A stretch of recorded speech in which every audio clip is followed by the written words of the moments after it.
বাংলাদেশ অভিজ্ঞতার মূল্যায়ন কখনোই দিতে পারেনি। বলছিলাম মুশফিকুর রহিমের কথা। বিপিএল নিজামে বি ক্যাটাগরিতে ছিলেন মুশফিকুর রহিম। তার মতো অভিজ্ঞ প্লেয়ার বর্তমানে বাংলাদেশ দলে নেই। সেই অভিজ্ঞ প্লেয়ারকে কেউই দলে নিল না। পরে বিপিএল এর গভর্নিং বোর্ডের চেয়ারম্যান মিঠু তাকে বি ক্যাটাগরি থেকে সি ক্যাটাগরিতে নামিয়ে দিচ্ছিলেন। অভিজ্ঞ প্লেয়ারদের কি মূল্যায়ন করলো তারা।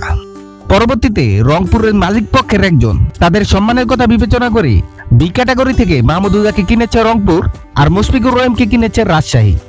সিলেটের বিপক্ষে রাজশাহীর প্রথম ম্যাচ ছিল। একাদশে ছিলেন মুশফিকুর রহিম আর খেলার মাধ্যমেই দিলেন জবাবটা। প্রথম ম্যাচে নেমেই করলেন 50। ম্যাচ উইনিং রানও এসেছে তার ব্যাট থেকেই। তারা শুধু নিজের জন্য খেলে না, খেলে দলের জন্য। তারা শুধু ক্রিকেটারও না, দলের অভিভাবকও। তারা যোগ্য সম্মানটা পেলে দলকে শিরোপা আনতে তাদের অবদানই বেশি থাকে। গতবারও অভিজ্ঞ ক্রিকেটার মুশফিকুর রহিম ও মাহমুদুল্লাহ চ্যাম্পিয়ন ফরচুন বরিশালের সদস্য ছিলেন।